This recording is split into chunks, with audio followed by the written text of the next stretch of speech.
Dans cette vidéo, on va s'intéresser aux 5 plus grands hacks de l'histoire de la blockchain.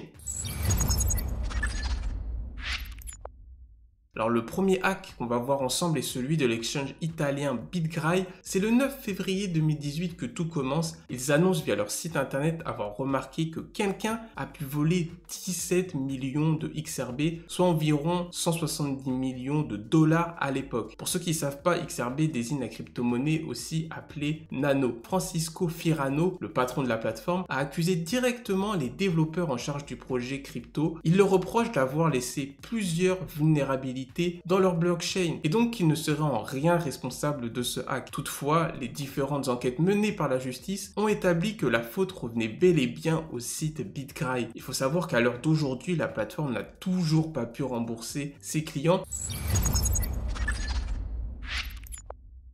Le deuxième hack qu'on va voir ensemble est celui de l'exchange KuCoin. C'est donc le 25 septembre 2020 qu'ils indiquent que du Bitcoin et des cryptos ERC20 ont été volés. Le site indique donc avoir perdu environ 280 millions de dollars en s'attaquant à ce qu'on appelle des hot wallets. En fait, ce sont des portefeuilles crypto qui sont stockés directement sur le serveur, ce qui rend tout simplement le site plus vulnérable. Et étonnamment, ils arrivent à retrouver la majorité des fonds, ce qui reste extrêmement rare.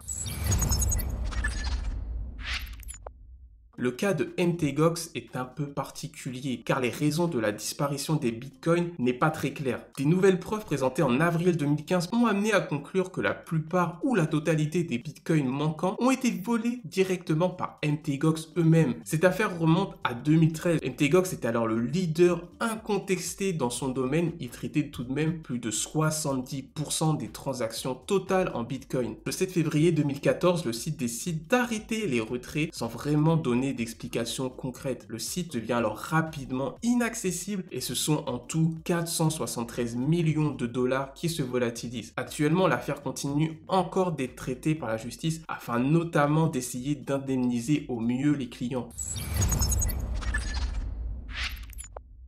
On va s'intéresser au cas de CoinCheck. Il est très semblable au hack précédent, c'est-à-dire qu'ils ont gardé les tokens dans des hot wallets. Et donc, c'est la crypto-monnaie XEM qui a été dérobée. On augmente encore le montant du préjudice qui s'élève cette fois-ci à environ 500 millions de dollars. Cependant, après 2 mois d'arrêt, le site a tout de même pu reprendre ses activités en préparant en amont un plan de remboursement pour ses clients lésés. Rapidement, par la suite, différentes réglementations ont été adoptées afin de mieux encadrer l'univers blockchain dans ce pays.